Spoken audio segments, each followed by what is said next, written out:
Oh, you are in fight mode. What are we trading for? What do you mean? I don't know. You look like you're like Sylvester Stallone in that. Do you remember that movie? What was it called? Over the Top, the arm wrestling movie, when he turned his hat around and meant, "Oh boy, you better fucking be careful, bro." What I do is I just try to take my hat and I turn it around, and it's like a switch that goes on. Sylvester Stallone turned it around. Here we go. When he was like this, he was like just normal, friendly dad trying to save the world kind of guy, you know. Yeah. But turn that hat around, and holy cow, you don't want to arm wrestle that guy. And when the switch goes on, I feel like another person. I feel like a truck, like a machine. So what am I? I don't know. You look like you're ready to fight. Like you turned your hat around, get the brim out of the way, get ready to rumble, maybe. Or I don't know. Maybe you just look like you're going to the mall. It could be one or the other. I feel like you're looking all jacked though, like you're ready to kill somebody, Hang on, I gotta go kill somebody. One second. like a pirate. Hi, Aiden Frankfort, editor and producer of the show. It is me again to tell you that there is no intro this week, but it is coming. It is vision boarded, it's thought out, and it's ready to go, waiting on TK and Darryl. Now, speaking, TK, I swear, I'm getting it done.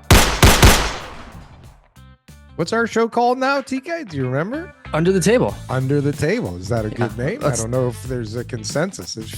I feel like from the few people that did comment that the name was not horrible. Although there was a few people that commented that the name is horrible. Well, Darryl, We don't care. welcome to today's episode of Of Under the Table Podcast, Under where the we Table. talk about stuff over your and mic over on? again, sometimes more than you want us to, and other times not enough. But we're here to talk not about the stuff that everybody else is talking about. We're talking about the stuff we're talking about. under the table. Under the table stuff. I'm one of your co-hosts, TK Butler, Toronto Realtor. Thinking about finding a new job, but for now, that's the only title I got. And Good idea. Darryl, greatest developer on earth here in Toronto, trying to build one new affordable unit for rich people at a time. That's right. One Yeah. affordable One unit affordable for rich unit people, for the wealthy. which there will be, Yes. and a whole bunch of. Well, actually, that's not true, TK. They're all affordable for rich people. Yeah. Like They're barely. affordable. That's we never said that there's Someone like a can rate here. afford them, TK. Somebody can pay for it. Somebody with a Lamborghini and A what's cottage the- in Muskoka. cottage in Muskoka for sure. Funny you Yeah. say that, but Yeah. we can talk about that off air, TK. Yeah. But funny you say that. A lot of good things happening in the luxury market. I gotta say, it's still an exciting place to be. I'm very fortunate, TK. Very Did you hear any fortunate. rumblings about our biggest competitor there on you know what street? You know what number listed by you know who? Maybe. I Any don't know if it's our rumblings? biggest competitor, but Well, it's the are we only talking one right about- now that's a fresh launch that is in that zone. You know what I mean? yeah, I don't know. I heard lots of people were there. I heard they sold some units. I heard some decent numbers that made me somewhat happy. But again, like we're so special, TK, that none of Yeah. this matters. Yeah. None of it really matters. As Not long even as a- they're still selling, like that product is still moving Yeah. at some kind of pace. Yeah. I feel happy about things. I had a great meeting today with like one of the most unbelievable interior designers on earth. And it's so nice to, get in the door, A, but B, like, you get some coffee and they really want to work on this deal, TK. It's a course they beautiful do. thing. Yep. It's a beautiful thing. I mean, I am one of the only people that are going to move forward with a launch anytime soon. So Yeah. there's that. They're not right? they're not But- having many meetings lately, but hey, you're there. Oh, please subscribe, or TK's gonna shoot me again. Well, I mean, How's the coffee? great coffee. It's great coffee. Great coffee. What a beautiful office. What an amazing person. Like you don't get to the top of industry, right, without being an exceptional person. I right? agree. Yeah. She was an exceptional person. I hope that I can afford to hire her because she would be an exceptional addition to the team. Yeah. Two possible great additions. So if you're to the listening team. right now, use that pencil and make sure that the quotes Yeah. are in line with our budget.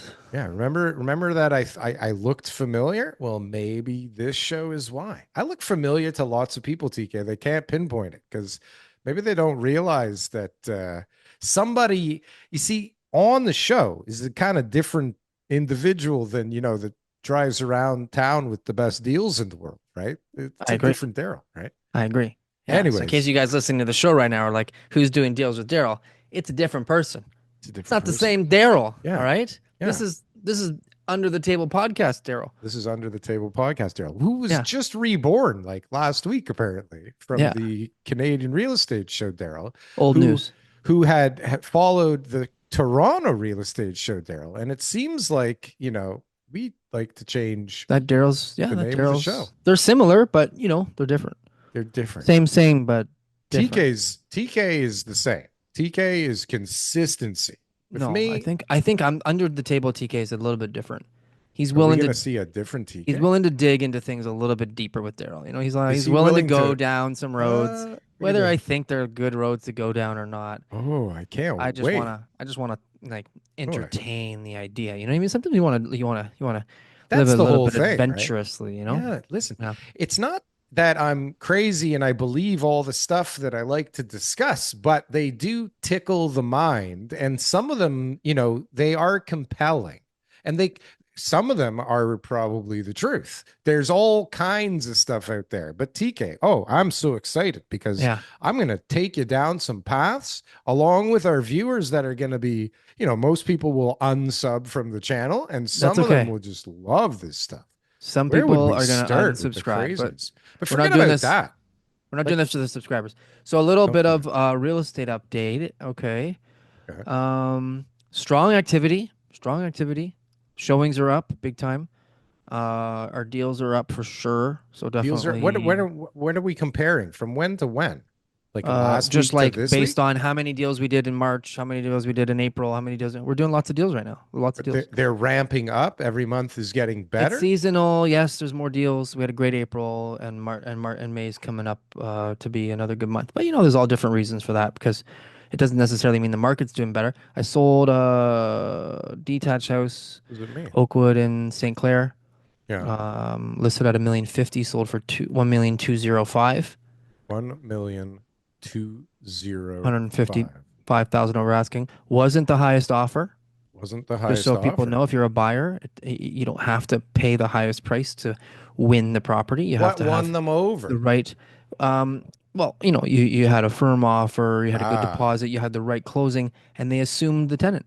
There was a tenant. they Firm assumed the offer, tenant. assuming a tenant. Okay, hold on a sec. Let's do some quick back of napkin math, shall we? Sure. Well, if you're assuming the tenant, I'm assuming that they're investors, like they're going to rent the rest of the place out. I believe they're going to be living on one floor, but I don't really know. Oh, Like, I don't well, really see, that believe makes a anybody difference. that says Then anything anyways. There's no need for back of napkin math. Because as an investor, I can't imagine 1-2 with a tenant that's already in place at some low rent, probably. We actually got the tenant to agree to increase the rent. Wow. To market or just increase? I'd say it's close to market. Like, definitely. Yeah. So Tenant's a good tenant, good guy, been there a long time, made a friendship with the owner. We had other offers that were asking the tenant to leave and just wanted to do single family in the house, which is what the type of property it was in the area that it could be. the So I offer ran with everything the, over the tenants, and the tenants were like, "Yeah, we would agree to this." So the offer with the highest price was not firm, but the price that you took was firm. it was the tenant was the main deciding factor, but other offers weren't firm. But The tenant was the main deciding factor. Why? Yeah. The seller wanted the the tenant seller's to been stay? around. Yeah, he's been around there a long time. He's lived in the house 45 years. He had a relationship with the tenant. He didn't want the headaches of having to. And you never know if a tenant leaves or not. They might say they leave, but if they don't leave, then it's like, what's that look like? So that was a big concern. That's why he hired me and the team, is because of the knowledge of handling tenants. I think tenants, I would say, most of the properties this year I've sold were tenanted. And we found ways to get the tenants to leave. We found people to assume the tenants, never compromising the seller's position, so never selling it for less than what they should get. I think that's a huge thing in this market right now. these people were underwater every month and just it was a bad investment, or these are people that had a No, great investment and just decided to sell in this horrible sales environment? some of them were, yeah, they've already done It's so time. well. It's And so time. they're like, listen, I should have sold a couple of years ago. I didn't. Now's the Uh, time just to cash out and move on. I'm not trying to time this thing. I just want out. It's Yeah, yeah, time. yeah, yeah. There are A lot of lots of people, most people those. are like that. If you're thinking about doing anything real estate and you're thinking about time in the market, good luck. People have been Good trying that for luck. like ever. Doesn't work. I am perfect evidence that it does not work all the time. That's for Well, damn it sure. never works. It's like if it does, it's not like you knew that was going to happen and just you got lucky. That's it. And then when you try to Sometimes you're time like, it again, then you're wrong the second time. if you're on the right wave and I mean, listen, if you're a developer, you're optimistic regardless of what the So prices environment only go is, up. right? Yeah. Well, I mean, you kind of have to think that things will be good at some point during the ownership of the property, right? You'd expect that. You'd hope for that, right? You would hope for that. What about you? Everything else going okay with you? No projects at home you're working on? I started playing baseball. I can barely walk right now because I seized up both of my quads. My quads are a goddamn disaster bomb. I can't even move. It's quite funny. But I did stay in the game. I did make a couple of plays with busted legs, and I did get a hit and an RBI. We got Good. crushed though. But Good. that's kind of fun. I get to do it with my son. That's kind of a cool thing to be able to do with your That's a kid, nice play on the experience. same team. Yeah. We were like shortstop, second base. Didn't get to turn a double play. Did you have good chemistry or? No, yeah, good chemistry. He was the Yeah. boss, he's the shortstop. He's the boss. I'm He just knows a what he's humble doing. servant, there Catch to the make ball. sure Catch the ball, everybody's Dad. happy. Catch the ball. Way to go, Dad. Get behind it, you dummy. All right, get behind it. What the hell was that? No. Anyways, TK, everything is wonderful in my land. I know things are always wonderful in your land, Well, it's one because I way or choose another. them. I choose for them to be wonderful. Well, this is you. You are Yeah. Mr. Wonderful. I choose to have things choose. going on that are wonderful. It's a wonderful thing to be able to Yeah, I make got a that mortgage approval yesterday. for your condo. Yeah. Nice. So I'm gonna shop around the rates now, figure out what I want to do, what's the best option. Yeah. Rates seem to be from the Where are low rates fours now? to the high fours Low for fixed fours to the rates. high fours? Yeah, depending on a few factors. Yeah, yeah. Yeah. Well, that's way better than somebody I know's mortgage. That's for sure. Well, it seems like, when you hear guys like Uncle Ron talk on his channel, and he'll say Hard to things to fucking you. listen to that. He'll be like, What? he'll It's like he'll be whining. he'll be like, oh, we're doing What the rates that fuck? are 3 point. Da, da, da, da, da, da."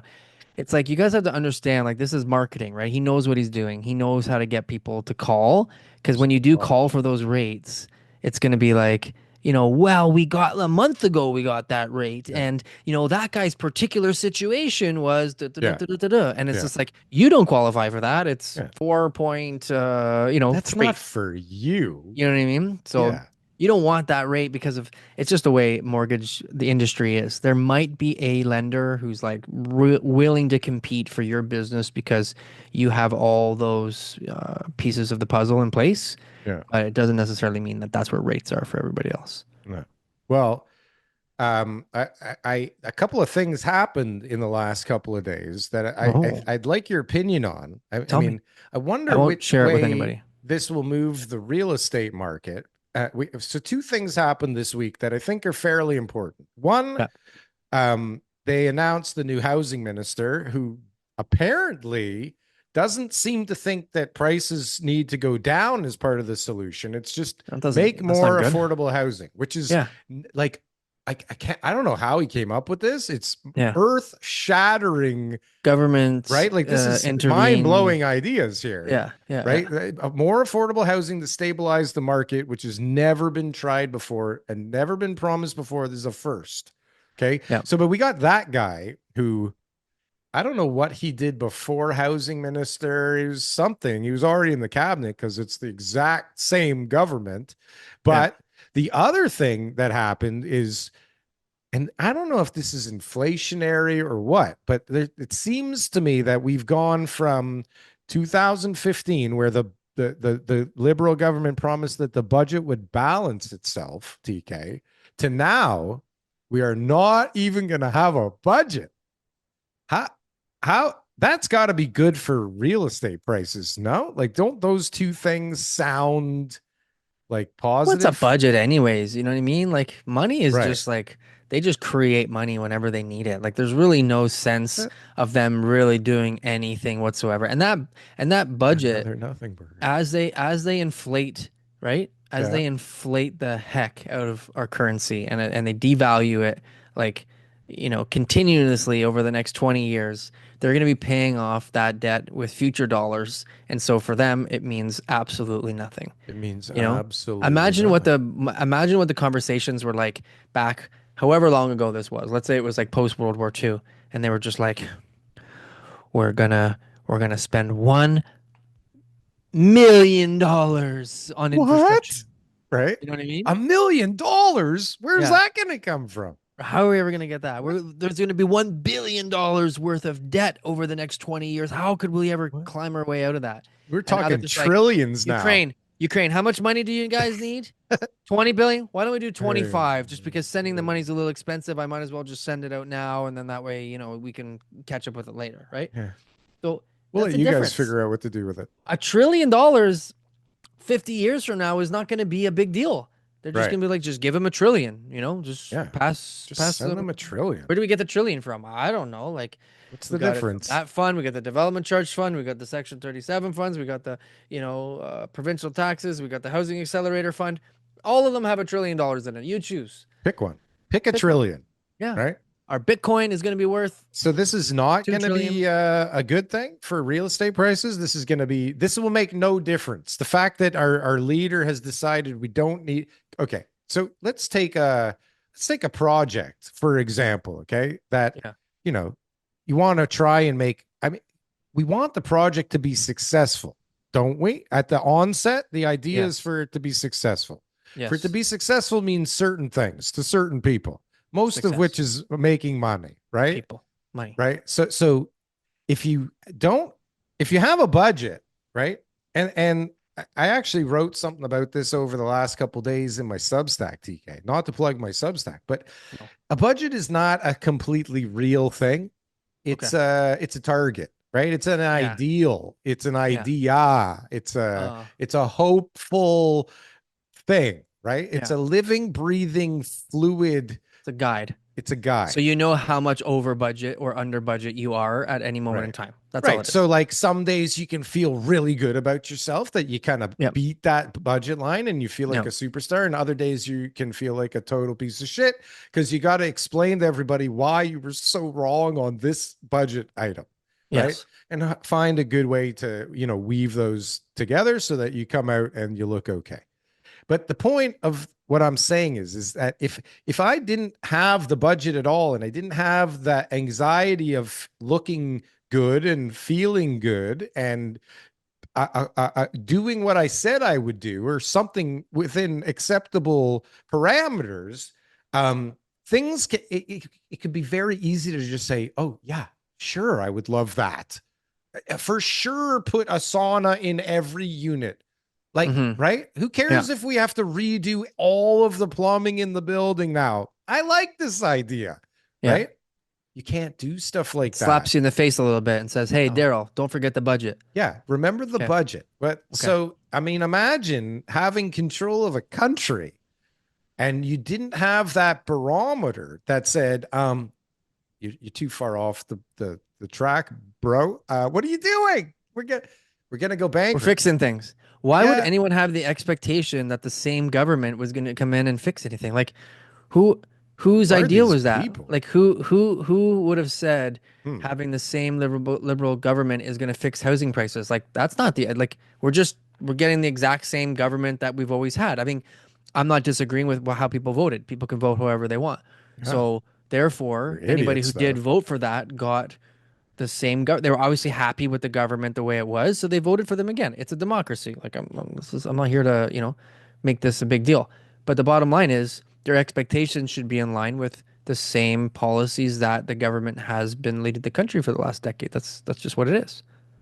It's a weird thing what's going on here right now because it seems like if you're paying attention, and I'm sure you are, I'm positive you know what's going on in the rest of the world right now with Trump and the United Arab Emirates and Hmm. Dubai and Qatar and Syria, perhaps even Iran, He's making deals. making Yeah. fucking deals like a Yeah. boss, man. I know. Right? Make it. And what about us? Like, what? And we got our prime ministers up there going, we got some tough times ahead of us, everybody. Yeah. You better be ready. I feel like he was about to say recession in the piece I was watching, but he was like, everybody else is like, Syria is fucking going, Syria's gonna boom and Toronto's gonna crash. Like, Yeah. what's going No, it's on? only up from some of these places, but hey, it's all about mindset, first of all. It's Like, all about it's all about mindset. mindset. I'm going into this world no matter what, thinking everything's going to be great. And, Everything's gonna be like we great. need to be putting positivity into Canadians saying like, okay, maybe our negotiations aren't going exactly the way we hoped they would with the US, but as long as the US economy continues to grow, they will continue to be a valued trading partner of Canada. Like there is no like they do really well and then Canada is just going to be sitting there going like, "Hey guys, like what about What us?" about Even if they us? take Hey, away a huge part of our economy with, there's automotive tariffs and the steel and aluminum and different industries that they're trying to disrupt. There's still going to be massive benefits on the exports that we have that aren't going to be tariffed. And so no matter what, like Canada's going to come out of this doing better, no matter what. And the fact that our government's willing to basically support anything, any type of issue, whatever, they will just print more money and turn it into a greater money supply. Really, Canada has nothing to be afraid of at this point in time. well, I don't know. Have you heard of Cuba? I've heard of Cuba. Yeah. Have you heard of Syria? Yes, Have you heard of Russia?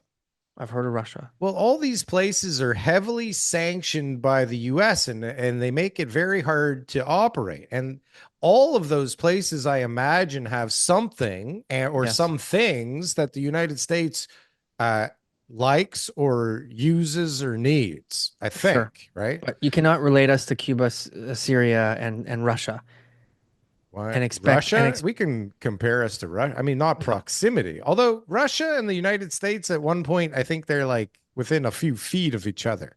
Sure. If you look at the Alaska. real map of Earth, we won't go down that road though today, but Yeah. we should. Africa's We a lot really bigger should. than they tell you it is, all right? Anyways, we got a guest, TK. He's waiting in the Let's get our wings guest, patiently. before this Under the Table podcast turns into Throw the Table podcast. Throw the Table podcast. Okay. How do I get, where's the button? Here we go.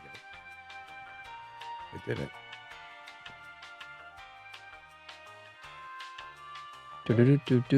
This is the time to insert some waiting music. Something, yeah, that isn't what we just did. Thank you. 2,000 years later.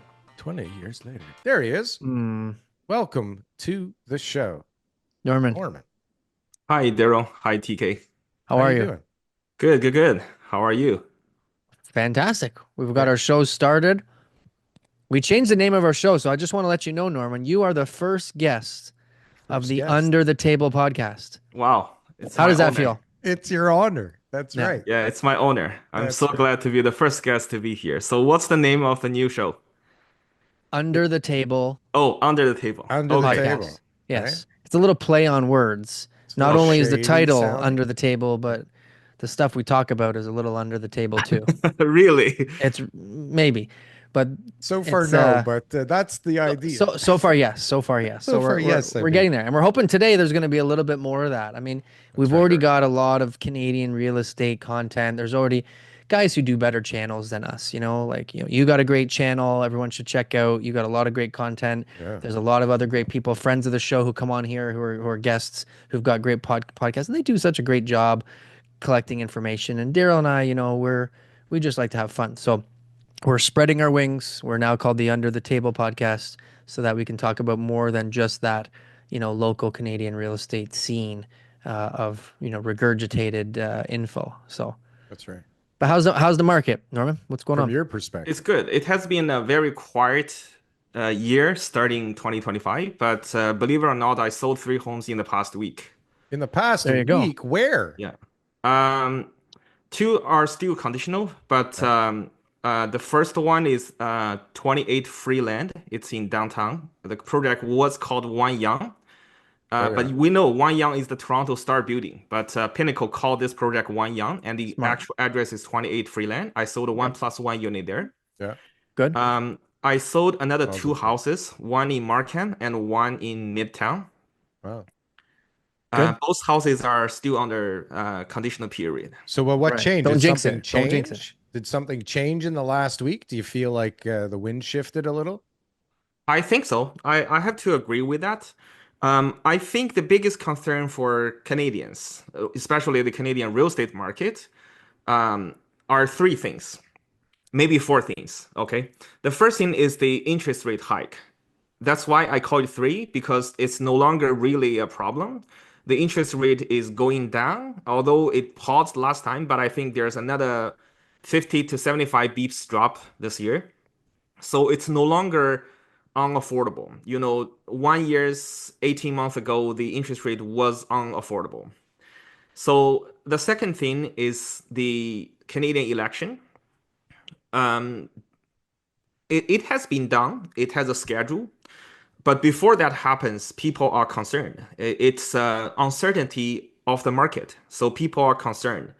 A lot of my buyers, they hold on to purchase, and some sellers hold on to sales, listing their properties because of this uncertainty. Mhm. The third thing is the U.S. tax tariff. It's actually Trump is playing this game against almost all the countries on Earth. I thought Trump is gonna play this game with some countries, especially maybe China. Mhm. But it seems that Canada, especially Ontario, is suffered significantly. Ontario has a lot of construction business, manufacturing business. 1/3 of them is steel, aluminum, and auto, and a lot of them are shipped to the States. Yeah. So we only got charged tariff for these three items, not anything else. But these three items damaged Ontario a lot.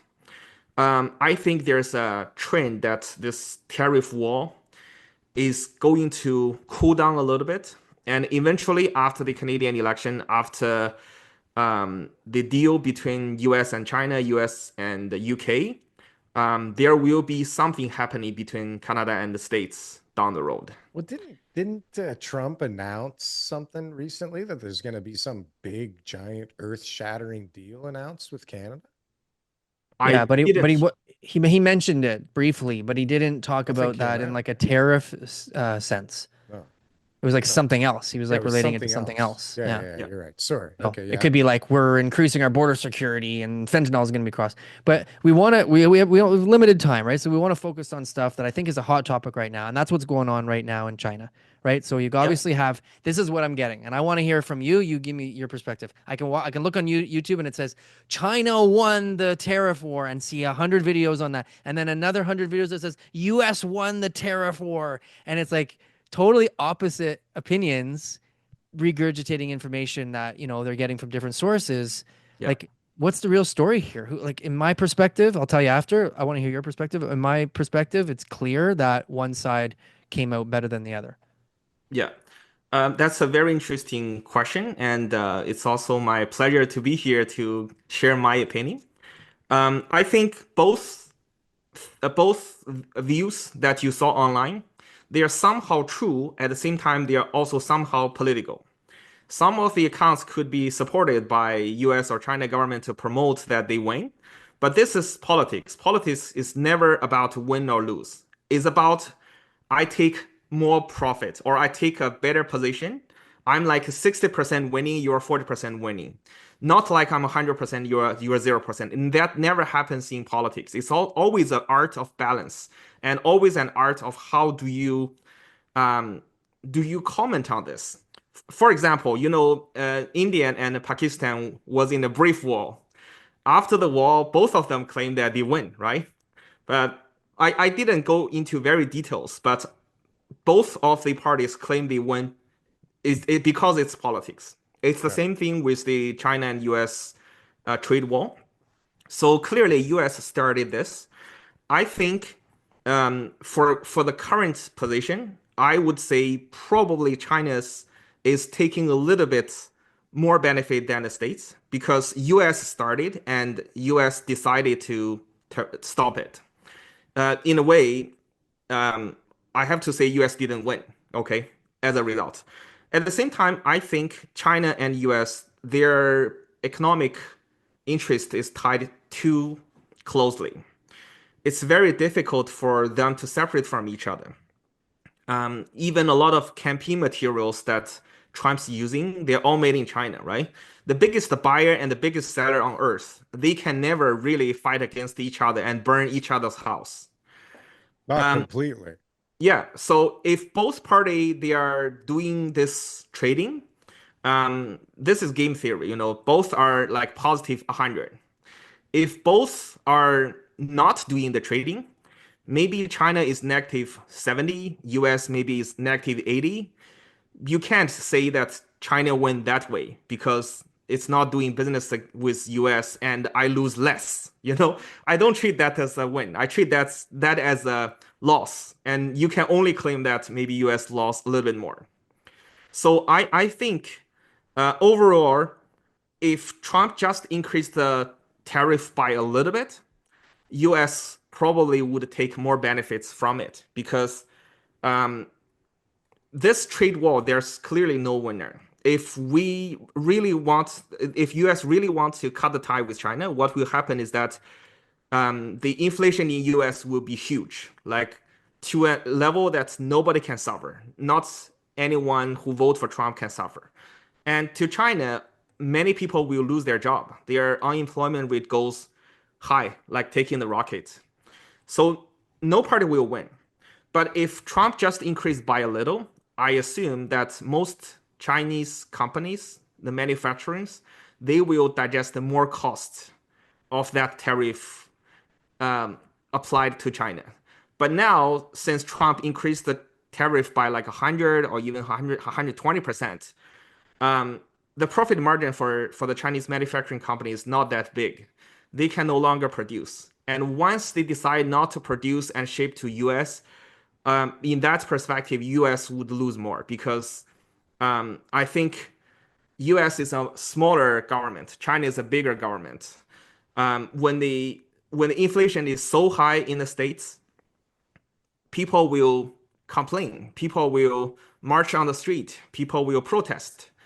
And the living cost in the States is higher than that in China. So I think if both parties are not going to do any business with each other, China will suffer for sure, especially the employment side, but they can sustain longer time because the lower cost, because the government does more, covers more of people's life to sustain. So from that perspective, but by the end of the day, I hope the world is peaceful. I hope that people do business with each other.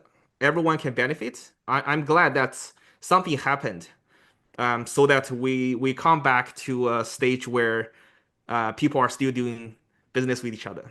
So, but what happened? Like, if they just went back, what'd they do? They went back down to 35% and So 10% China or went something like that? from 109 back down to 10%, and the US went from 145 back down to 30%.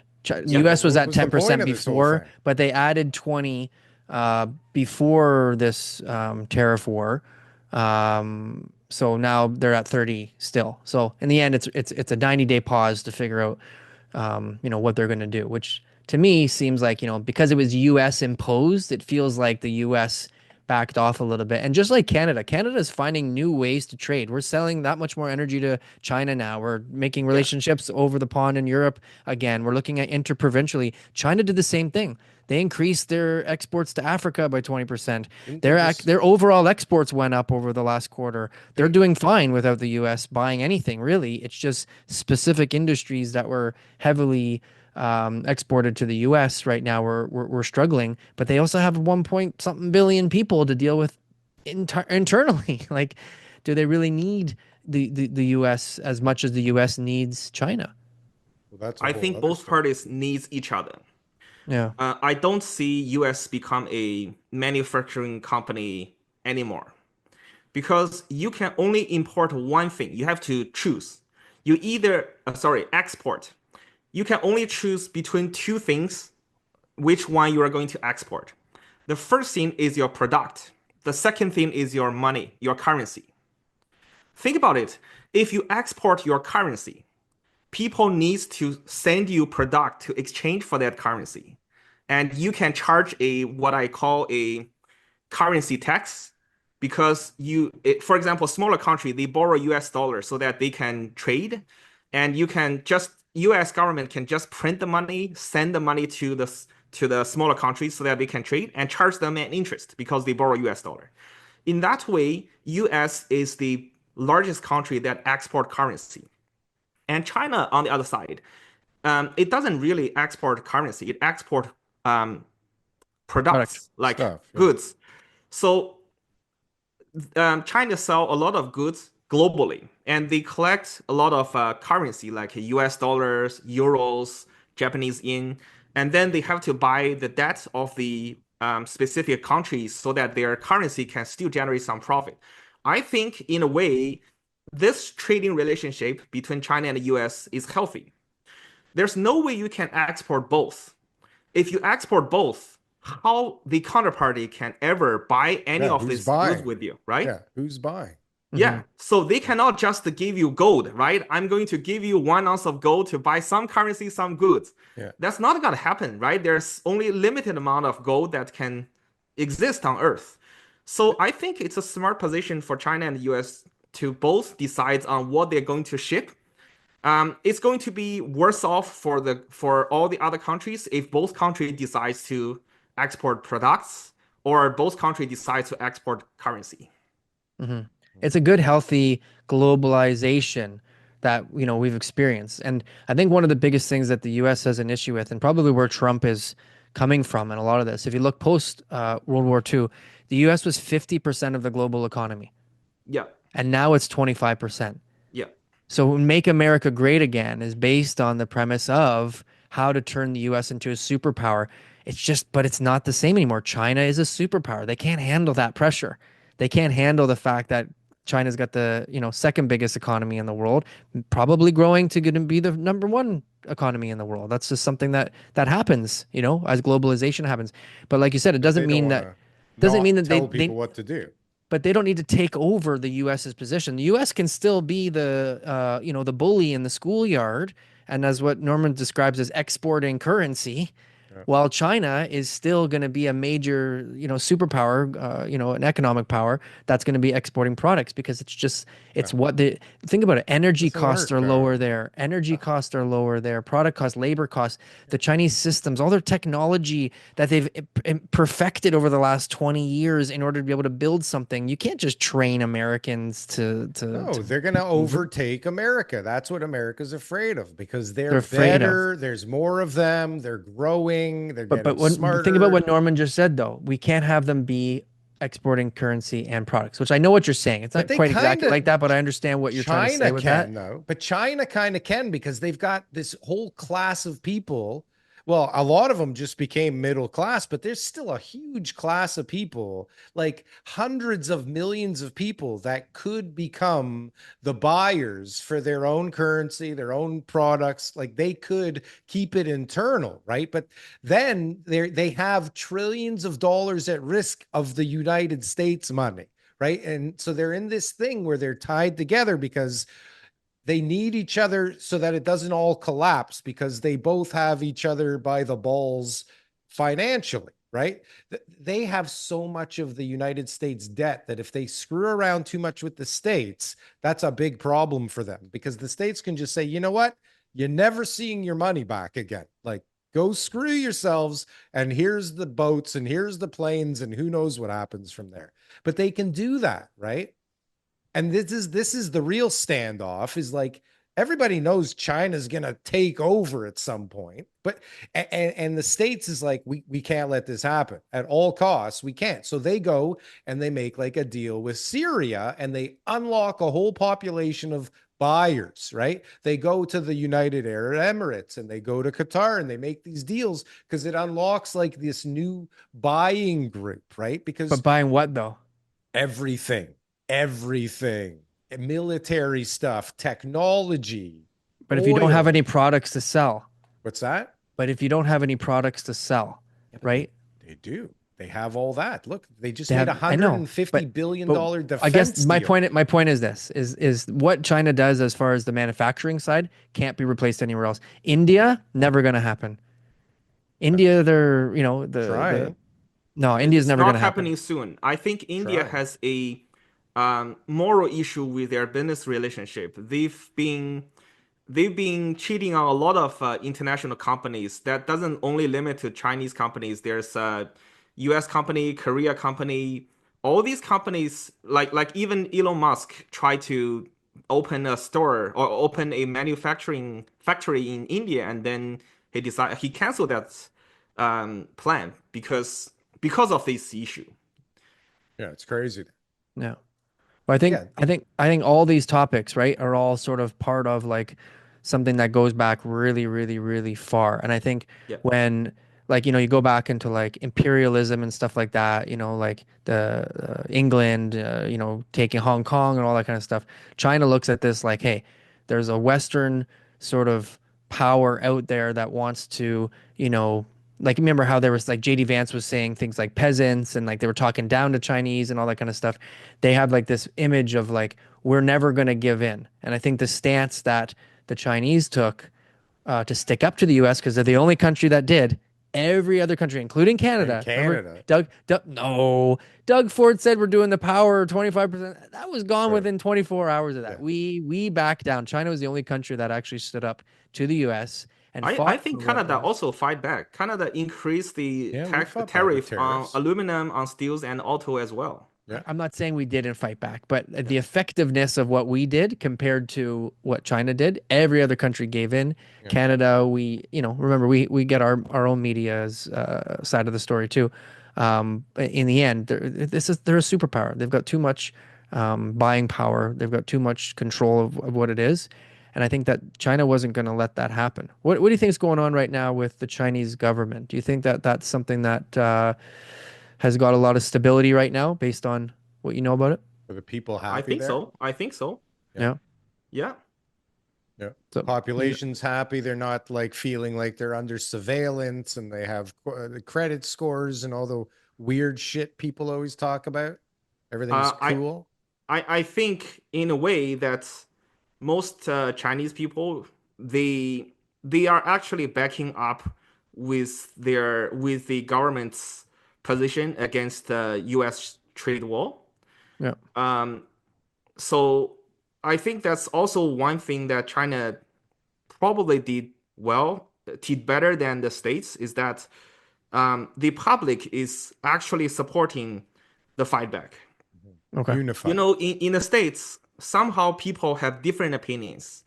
Um, some people support the fight, they vote for Trump, but including some people who already vote for Trump and people who didn't vote for Trump, they are not 100% with the trade war. Two-party Um, system. yeah, Right. so I think right now there's nothing wrong with the stability. It's um, the general public support what the government's position, and it ended up a good thing for both China and US. They come back and sit on the table, discuss the plan to move forward. So that's what I've been seeing. So, yeah, so based on news we've heard recently about some liberals that were running. What was that whole story where the guy said, you know, there was the bounty on the guy? Do you know what I'm talking about? Joe Tay, I think it was. yeah. That was a And Hong they Kong. arrested That like was a his, guy who is from Hong Kong, but they who arrested his the family and they make all kind of threats. Like, yeah. do you have to worry about what you say on a podcast like this in fear that like the Chinese government, if you say something against them, will do something to you and your family? I don't think Can I that's ask you really the that even? case. Is that rude? I think it's in a way it's not 100% unreal, but it's not really that big of a thing. Usually, if you are in a very high position and you are in a political position, um, probably you want to be more conservative on what you're talking about. Yeah. But for the general public, if you're just making some complaint on your own, social media, I don't see a big issue. Yeah. You I hear don't think so either. Yeah. you hear some crazy stories then. Wow. Sure. We only get Even the in the stories. UK, it's Like I crazy said, now. you go on YouTube and you see this guy won, that guy won, all Yeah, this type of things, right? So yeah. everybody's got their take. So We voice our opinions and then we do our shorts, and people might think that some of the stuff that we say is true too, Joe. But can you believe that? but That's you never just know. crazy. One of the best things that I've seen recently, Norm, was I Show Speed going to China, Yeah. right? Because that's been such a huge positive thing. So I think the relationship between so first of all, Canadians don't want to go to the US right now. The numbers are in. Trips from February till now have decreased year over year from Canadians traveling to the US, right? It could be a Canadian dollar thing, it could be just a relationship thing, but you see them going to places like Mexico and all these other places for Yeah. vacation. So Yeah. obviously there's money flowing around for people to go on vacation. People going from the US to China has also gone up, right? And so now you have this like relationship where people, before might have said, "Oh, the relationship between U.S. and China isn't good," right? Because of what the politicians say, but the actual people who matters, they're actually saying, "No, I want to go there. I want to see what it's like." And guys like I Show Speed, Darryl, if you don't know who that is, or Yeah. Yeah. Yeah. He's the a cool black guy. Yeah. yeah, he's a streamer, right? And Yeah. there's And something Yeah. so Yeah. with Yeah. robots, him and robots, dancing He's very, robots or very something. famous in China, even yeah, before he went to China. yeah, I have to comment one thing is that I think part of the reason why the tourists going to China from all across the world increase is because China somehow softened its visa requirements yeah. to these developed countries, including Canada, including states, including most European I think countries. it's 2 weeks, no visa. I think it's something Something like like that. that. It's a I'm not short too sure term. about that. Yeah, I haven't been back to China for a while, but yeah, yes, something like that, so yeah, that you no longer need to go through a lot of bureaucratic things to apply for the visa. One thing stopped me from traveling to a lot of countries was the visa issue. So if I am someone from US and I figure out, okay, most of the countries on earth I don't need a visa, I'll probably visit those countries first, right? yeah. Now China is also open without a visa. The value of visiting China increases compared to if I go to somewhere like Australia or UK or Canada. Yeah. I Yeah. want to see something different, right? When I go abroad. Yeah. So I think that's part of the reason. I think a lot of people also see these videos that are out there now, and people are starting to realize that, maybe things aren't quite the way I thought they were, or I was Yeah, led to believe that they were. And you see yeah, these videos of like, holy cow, like it's a different planet over there. These guys are so far advanced. They have the coolest shit everywhere. yeah. Everything is like clean, beautiful, new, innovative, like Yeah. efficient. And people are like, Drone KFC, right? If right? you're in the Like park, Yeah, yeah, a yeah. drone to everything. drop off Yeah, KFC. Some of yeah, the craziest stuff I've ever heard of is over there. And it's yeah, like people need to go see it with their own eyes now, because I think a lot of people have had this veil lifted where they're realizing, oh shit, it's not how they say it in the movies, right? The movies are propaganda. We think that people in China are sitting there in rice hats and like these little huts, and they're shaking their things all day and all this stuff's happening around them, right? Meanwhile, they're so much more advanced than anywhere in North America. It puts them to shame. And so now people are going, oh, like, wow. And then you lift the visa and it's like, wow, it's a viable option too, Mhm. right? yeah, yeah. Yeah. I invite both of you to visit China one day. I could be your guide, Okay. Yeah. We're gonna do a podcast under the table in Shanghai. So everybody get Someday. ready. Okay. Yeah. Yeah, We'll change the I'll be name your to guest again by that Yeah. time. Okay. Yeah. Yeah. we'll Yeah. change the name to the Get ready for China that. Real Estate Show. What about when they were talking about all the luxury goods? They're like, oh, Yeah. Do you think that that was just like China posturing? Like, look, all the good stuff you guys buy is made here, and we can, make it for you at cheaper because it's just the Europeans. Or do you think really that was just part of the, politics again? I think some company after this happens during the tariff hike, right? Tariffs. Yeah. Right now, the hike is somehow removed. During the tariff hike, I believe there is a argument, if it's not a wall, between the manufacturer and the retailer in the States or in other places that sells those products. In a way, the manufacturer wants the retailer to take all the tariff cost, and the retailer wants the manufacturer to take all the cost. But I think the retailer in US, they're taking a very, very good position. They probably take 80 to 90% of all the profit. And the margin for manufacturing in China is very small, like Yeah. 8 to 10% maximum. Some of them even are Maximum. producing at 3 to 5%. Yeah. So for them to cut their costs by 20% is mission impossible. It's against the basic rule of physics. So it's basically not happening.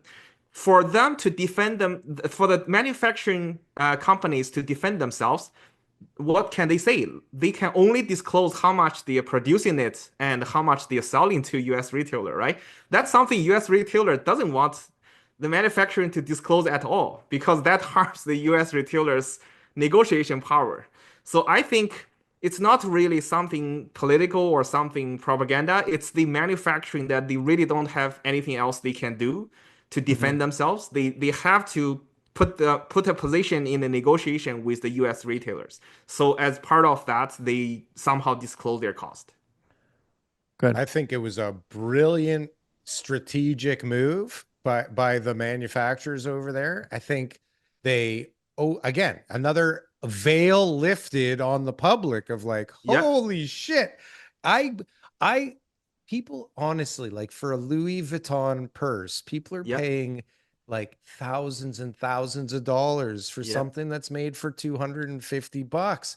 Yeah. So one, they lifted this veil that you're being completely lied to and ripped off on one hand, but two, it showed people that you're not just buying shit from over there. You're not just buying cheap garbage. They make really good stuff over there, right? They're not a bunch of hacks. They're actually artists, and there's actually really skilled people over there that can make anything that you want and are probably making everything that you want already, right?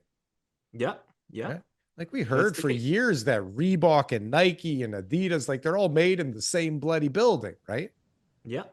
Yeah, but we That's accept fucked it. up, right? We accept That's it. just fucked up that we know it, okay? We still and go pay $300 for the Because Nikes. we want to show people, right? I got them. If you had the same bag that doesn't say Hermes on it or whatever, Yeah. then they're like, no, I'm okay. I'm You're a good. I'm loser. good. You're a loser. You're a loser. So what's going on right now, the buyer profile? So I mean, we don't have any foreign buyers right now. Are there investors right now in the market? Are investors buying any properties? Yes. Yes. For What are the they 3 buying? units I sold, I think 2 of them are actually investor buyers. Hold on a second. From here, Yeah. they're There's from no foreign they're from- buyers. They're Not not foreign foreign buyers. buyers. They're from Yeah. here. They are somehow Local- tied to Canada. They are PR citizen or working visa. They are not like someone just randomly come from another country because that's Yeah. They banned. can't. Yeah. So, but they're Yeah. buying it based on metrics that make sense as an investor. Yes. For example, like money. I Yeah. sold 1 condo unit. The seller is willing to compromise. The seller is willing to compromise on the price. His only goal is to sell it immediately because he's leaving the country. Mhm. So he sold the home for a price that's 130,000 less than the similar layout sold last year. Mhm. So that means the buyer who is an investor purchased that property for investment purpose at a big discount. Big discount, but does it cash flow? Does it make money at the current level? I think so. It's a downtown unit, new one without rent control, and it's being sold at 970 per square feet. Mm-hmm.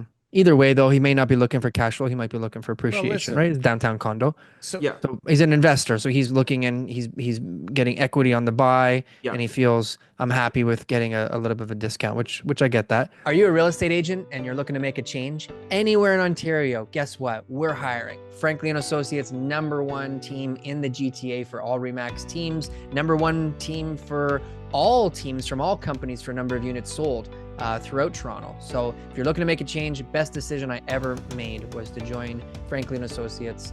Go to jointeamleo.com and we can set up a call. Yeah. What about like your buyers, like people you're talking to and stuff like that? Like I'm still getting people who are just like unrealistic on cap rates. You know, they want like 8% Yeah, cap rate or yeah, yeah. something like that, or you know, they're looking Yeah, for cash flowing properties in Toronto, which doesn't exist. So yeah. are I those think most of my buyers, they are both reasonable and unrealistic. They are okay? reasonable that they know the seller is not going to just give it away. They're not Mhm. going to lose 20% down payment and then give you another 10% so that you can buy it at a super discount. They are somehow realistic from that perspective. On the other side, they are also, I don't want to say greedy, but they're also optimistic on certain deals that they can get, which is still like 10%, 20% better than what the market is offering them. So I think the buyer, they are very picky at this moment. Mm. They are only buying when there's clearly, obviously a deal. sure. Yeah. You mentioned that though about the deposit. I just had another friend of mine, a Chinese guy actually, and he's going back to China, and he said he's got a condo that's coming up for closing, and it's you know basically what my advice to him was, and it looks like he's probably going to lose his deposit if he's lucky and not get sued by the developer if he can assign it and just walk away from the 20% deposit. Yeah. What are you seeing like on the pre-construction side? Are you dealing with those clients coming to you now with those issues? Yeah. So I'm very proud and lucky to say that I didn't sell any of the overpriced condo units during the overheated condo pre-construction market. I did sell a lot of pre-construction unit, but most of the units I sold outperform the peers compared to other pre-construction units. But I do receive a lot of inquiries who bought a unit with another realtor and they don't want to deal with that realtor anymore. Those condos I saw, I think you really need to give up a lot of things before you can assign that. Yeah. I call it a standard package. A standard package is that the seller give up 20% down payment plus 4 to 7% marketing cost, like the agency fee. Yeah. Basically, if you buy a home at 600, you probably have to sell it at 500K so that it can be sold. Right. Yeah. And you have to pay closing costs and legal fees and everything probably for Yes, everybody, yes. So right? that's what I call a standard package for assignment to be sold, 20% plus the cost. So it's going to be like 25%, 28% loose for Yeah. the original seller. Yeah, it doesn't make sense, right? I mean, unless you can close it, manage it, lose 1,000 or 2,000 bucks a month for like Yeah, 5 years, yeah. But this is you know, assuming that it was priced right at the beginning, right? So It's now not priced right at the beginning. this is the Yeah, problem is that it yeah, wasn't priced right at the beginning. So the yeah, loss is deeper than that because it's not just the 20% that you lost in your deposit yeah, and the cost, it's yeah. that plus the amount over the current value that it is, right? yeah. There's lots of Yeah, those yeah, too. Yeah. yeah. But Big. Norman's saying this is the standard one.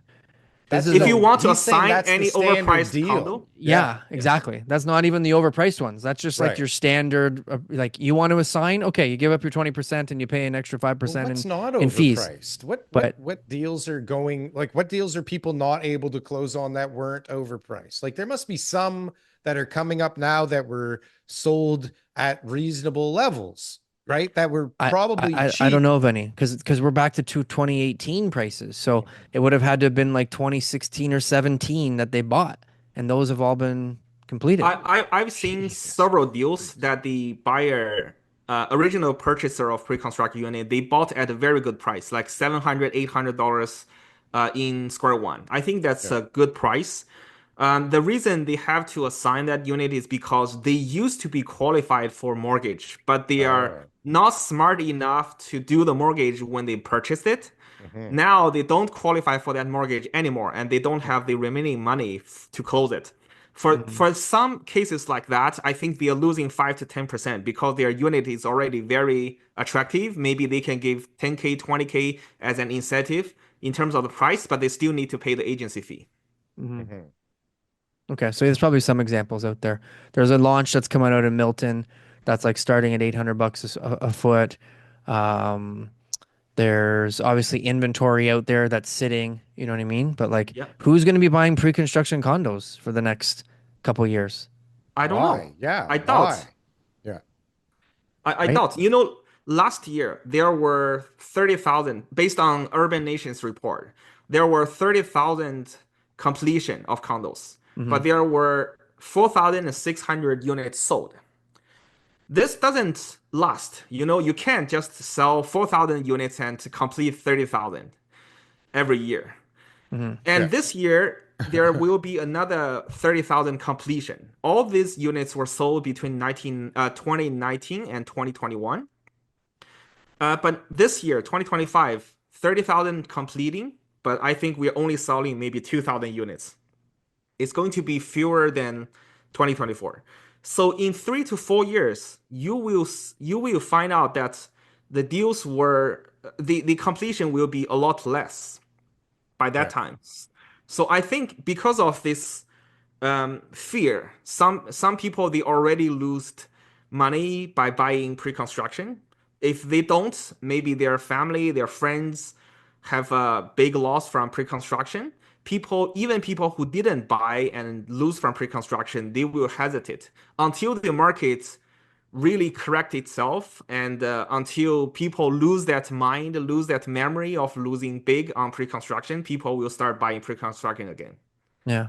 But we got to wait until the deals that are, screwed up all get finished, completed. People lose their shirts. Some of them go in default. Like you have to work through all this. What I'm saying right now in the market is we got a lot of bad debt. So there's a Yeah. ton of people out there who are carrying bad debt. They cannot service this debt. Yeah. It's like there's no way unless they just like there's no refinance that's going to get them in trouble. There's no renting out the bedrooms and things like that that's going to be able to service this amount of interest debt service. And so eventually they have to eliminate the debt. Either the money's going to come from somewhere else or they're going to sell. Like Yeah. it's just the way it is. Yeah. Once all that bad debt gets eliminated, that's when we're at the bottom of the market. But it's still Yeah. out there and it puts a Yeah. lot of pressure. It puts pressure on the economy, it puts pressure on the households. Everybody right now who's Well, carrying but that you bad can debt is just inflate like it a little. crying at night. They're not sleeping, they're losing their hair. It's crazy. There's a lot of people like that still. Yeah. The government can inflate that debt away, right? Which it sounds like what we were talking about at the beginning, like by having no budget and by coming straight out and saying no, the prices don't have to go down. We have to get more affordable options on the market. I can't see that not being super inflationary. And then with inflation and no supply coming online, it should be an interesting time when all that shit does get absorbed. But I mean, imagine what has to happen for people to take up those 40,000, 50,000 units coming online now. So, I mean, how many of those are not going to close? How many of those are not 80% of purchase price, like the value or less? Right? Like, so what percentage of those close? What percentage don't close? And then how long does it take? Because even the ones that close need to get sold into the market, right? Yeah. And then so on top of that whole thing going on, what you also have is more purpose-built rentals actually getting built. Yeah. Those will come online. And like we can't forget that a lot of those condos were actually really just mini purpose-built rentals, right? Yeah. Like scattered throughout the city. So there's Mhm. like all these crazy dynamics at play that I don't think bode well for pre-construction anytime soon until we hit that dip. So what happens in that dip? Because I mean, imagine till wherever we are, you still can't take a 50-story tower downtown and turn it into a bunch of 2 and 3 bedrooms and actually make the numbers work. Like it can't happen. right? It just, the units get so big that people just can't afford the numbers, right? And then it's for like a typical normal building and like a typical normal location. How long is that whole process actually going to take? Because it's not like we have China just throwing money here like they used to, right? We don't have, like, no one can throw money here like they used to. What actually makes things happen again? I think it's a good and tough question. I think Canada has made a wrong choice by completely eliminating foreign investment in the real estate market. Yeah, I think simple. Australia is playing it more smartly. What Australia did was that they ban foreigner from buying existing homes. So there's no extra pressure from existing home side for local people, but they encourage and agree foreigners to buy pre-construction, to buy vacant land to build your own home, or trade pre-construction assignments. So that's what Australia did. I think Canada should do the same thing. For I don't I citizenship. Yeah, I really don't know why um, Canada didn't do this. If you do this effectively, it could be a good money that used to build more houses in Canada. And people who buy pre-construction unit, you can even give them maybe 10 points, 20 points more on their immigration application because they are more serious, right? If they buy a home in Canada, that means even if they apply for Canadian permanent residence at the same time for US, for UK, for Australia, they will likely to come to Canada. So I think this is a wrong play by the policy side, and I really hope that the government could reconsider this and open the pre-construction market for foreigners. That's going to be a big benefit for all Canadians, that we will have more home supply. And on the other side, how can we digest all these supplies is to probably drop the interest rate. The number will only work when we have like a 1% interest rate, right? The number will definitely work as long as the debt goes down to certain amount. Or alternatively, if Canadian dollar depreciates more. But I don't really want that to happen. That's not good for the health of the Canadian economy.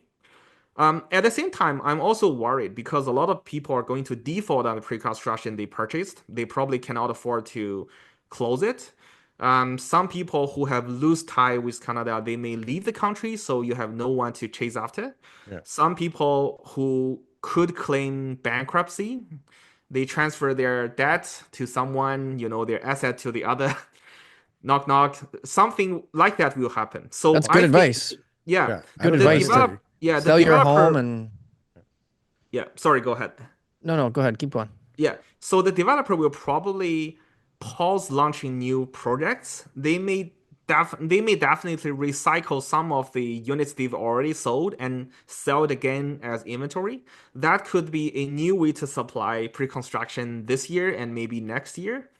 I bet there won't be a lot of new launches for pre-construction. I think that's a big issue of Canadians making home supplies. I doubt if the Liberals' plan is gonna work, but I don't see the market to change very soon. But in 3 to 5 years, we will have a even more problematic house supply market than it used to be in 2022. So you mean that as in a competitive sense, like a seller's market? Oh yeah. Yes, yes, Yeah. There's yes. nothing to buy.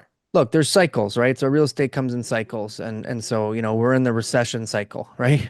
So that's the bottom line, right? We're going to be heading Finishing back. soon. Finishing soon. I'm Fin- optimal on that. He's yeah, me too. optimistic. Me too. I think they need to bring back the foreign buyers, but they need to get rid of the assignment clause. They used to have no assignment clause, and the assignment clause is what turned it into like a casino, right? Yeah, If you yeah, eliminate the assignment clause, then the people have to close on the damn thing. So yeah, you don't have 50-80% of the people going, I'm just going to flip this thing before it's yeah, done. I'll yeah. make whatever I make and boom, good for me. Everybody's happy, right? If you eliminate that one thing and you open up the spigot for the foreign buyers and tie it to their citizenship. Like if you buy a pre-construction for yourself for your new citizenship here, come right in. Okay. Like or welcome aboard, more points, because right? We'll give obviously you we a want cheap the right people coming mortgage in. backed by CMHC, Yeah. whatever. But like it's yours now. Yeah. The Right? government would build so many houses if they just had like some sort of project that they said, okay, this project is eligible for foreign buyers only. So now anybody who wants to buy in Canada, they're just like, there's only like 20 projects from, you know, Vancouver and Toronto that are eligible for that program, and they would sell out. In 2 Yeah. seconds. Yeah. Yeah. And the developer would make their profits, and Yeah. then people would like build their, we'd have, you know, housing stock. Yeah, that would be a really good solution. I never knew that about Australia. Yeah. That So makes a lot of I sense. guess this is a Canadian version of what Trump's been selling. Like $5 million, you get your PR card. Yeah, Your we're That's cheaper right. here. in the That's what state. it should Six be. 600,000, you get a 1 bedroom, and you get your Yeah. PR card. Yeah. Right? You Yeah. get citizenship, you get a unit. Maybe we'll throw in a school degree if necessary, We'll because call it those a are red bullshit card. anyways, right? Yeah, we'll call it a red card. Whatever. We'll call it we'll call it the Yeah. Maple card. And The Maple Leaf card, yeah. but imagine for real, like what that would actually do. And then once that sorts itself out, okay, imagine if we were like, okay, we have a list of 300,000 people that we want to bring in. And we also have 300,000 units that are about to close that are all accounted for and sold already to these people, right? And then we have, you know, I guess we need a pool of stuff to build for locals too. How does that work? How do you stop? Well, the locals, that we've got this, competition? we've got the stock. So this would just be strictly for, you know, buildings that obviously need to be built, because the locals aren't buying right now. Overpriced shit that we want to get rid of. It would we be throw it would be a down. temporary policy. You'd have it out for a couple years, you Right. know, get the stock built, and then, you know, figure out what the next policy would be after that. I think Yeah. you could really balance this thing. I don't even think it takes a super intelligent AI to figure out, like, okay, this is how many we're going to let in. We should have enough built for them. We know that everything else is full, okay? Or Yeah. whatever, 2%. But this is the problem. Think about all the It's not federal rocket housing science. programs. Think about all the federal, the first home buyer savings account, the Genius RSP, ideas. the first time home buyer tax, where they own a part of your property, and That was good. you know you're going to borrow the down payment from them. Now they got a program for you to do like a multiplex. If you want a multiplex or a garden suite in your backyard, they got 90% loan to value options. All the CMHC programs, like Garbage. nobody ever actually consults with anybody, right, on whether or not these programs are even needed. Right. It's almost just like the government sits in a room with people who aren't in real estate. They write up a new policy. They go, wow, this is really going to work, without even asking a single person if this would be useful, like someone as a real estate agent or a mortgage broker or the consumer. Who would have thought about asking the consumer to see if this would benefit them or not? So dumb. But they write up the policy anyways, and that would be the next step. So survey a bunch of people who want to come into Canada and say, hey guys, if we let you buy a condo and it increased your points, like Norman was saying, by this much, would this be something that you would be willing to do? You don't have to live in the condo. It can be investment. You can rent it out, or you could live in it. It's up to you. But you'd be purchasing a condo. That would have be to part close of. on. That would be part of. Yeah, there's no You sign have to close on. Yeah, Yeah. you would be part. See what they say. Like, do the study. I know we came up with a great idea and it sounds wonderful, but like, government, go and check to see if this is something that people are actually going to do before you write a new policy. Because I feel like that's what the Liberals have been doing over the last 10 years. Yeah. And I feel like we're in for more of that, Yeah. to be honest with you. I think a lot of international students will just buy out all those quota before even anyone who's not in Canada to buy any of those condos. I was with my friend the other day. We were in Yorkville and we were talking about cars. And I looked over at, like, you know, some nice cars. Oh, It you was were like, looking at your beauty? no, I was looking at like some Porsche, like, you know, like GT3s or whatever like that. Yeah. And they said, oh, that's what all the international students drive. Yeah, that's yeah. Like, it's like it's not even like what, like the, you know, mature real estate investor, businessman, lawyer. Like, no, that's what the 19-year-old international students drive. Like, they drive $300,000 Porsches. Sure. And I was just like, incredible. So yeah, like, put it into the foreign student side. Say like, hey, if you guys buy condos, you'll pay local tuition. I feel like that Imagine was that. part of That's it before. that's how you wasn't snub. That's how you snub the universities, because the universities are ripping off the students.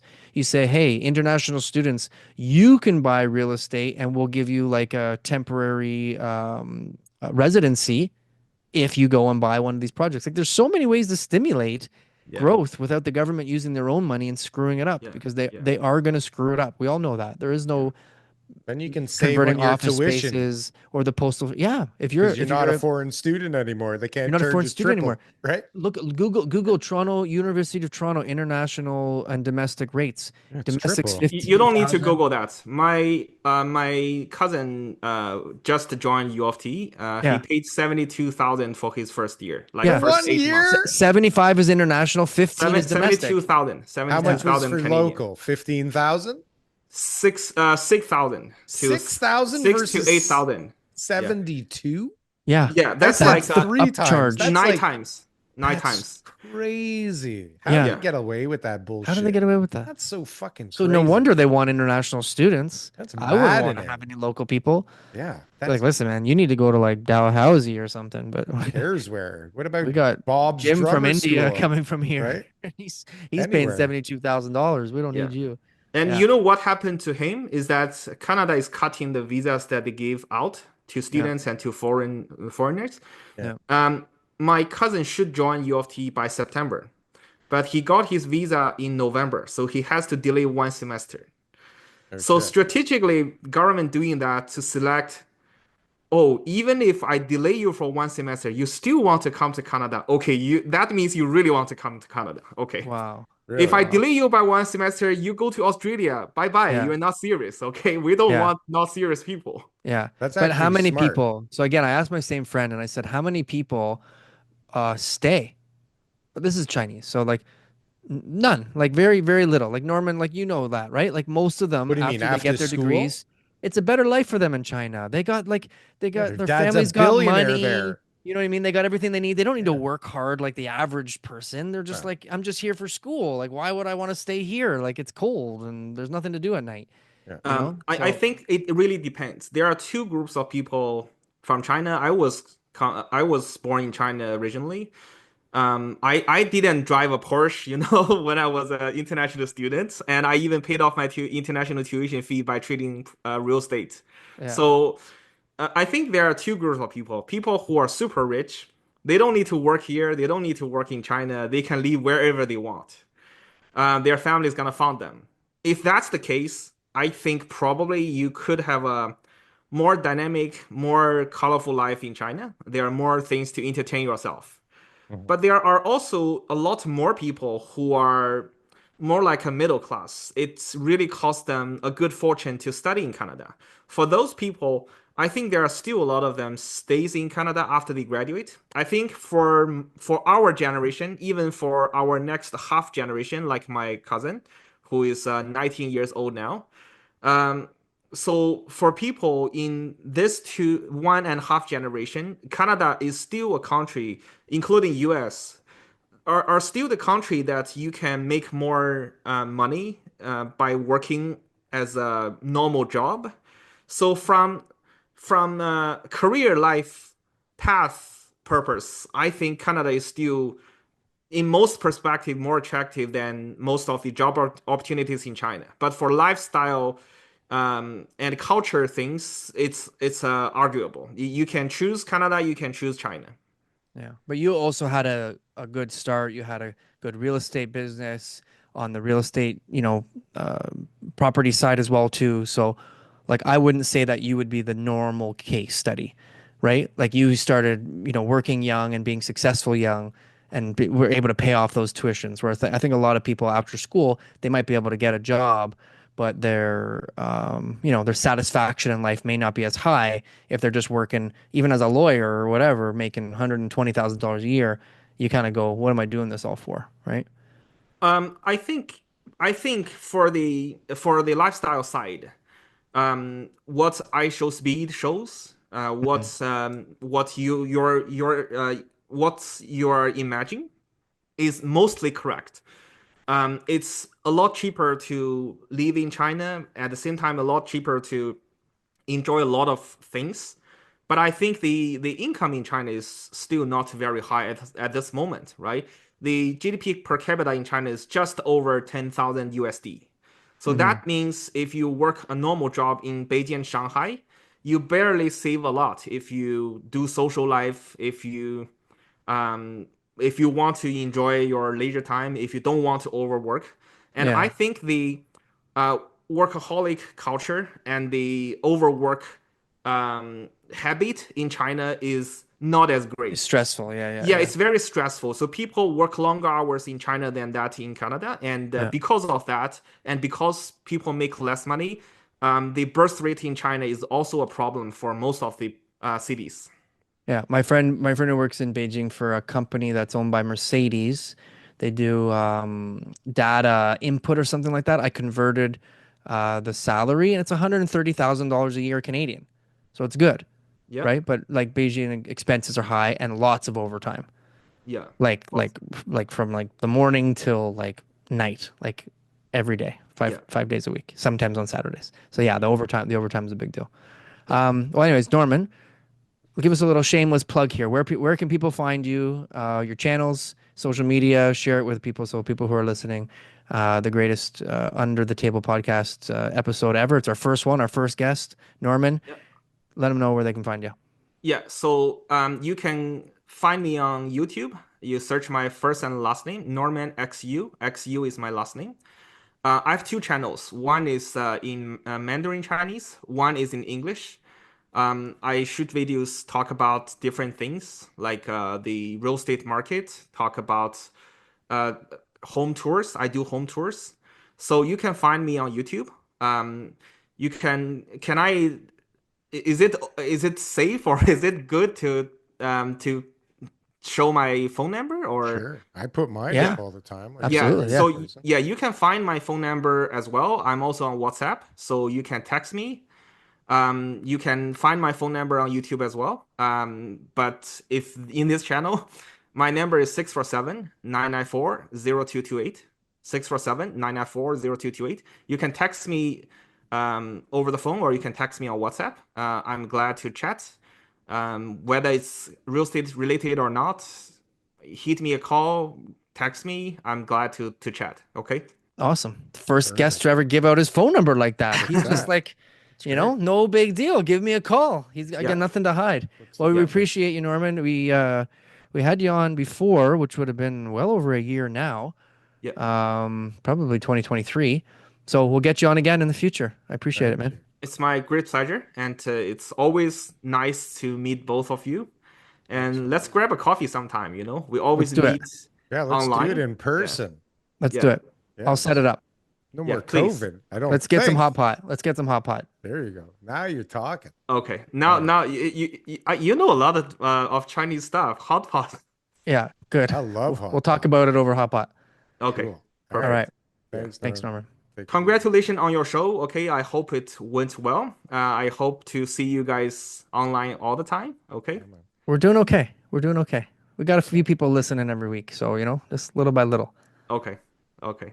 Let's step that up. Okay, step by step. Okay. We're gonna do That's our why we got the best. broader reach now under the That's right. table. It's not just the Canadian. We got We're gonna people do calling our us from the States. We got people all over the world who watch now. Yeah. All right. All right. All right. Amazing. Amazing. Thank you. Thank you, Darryl. Thank you, TK.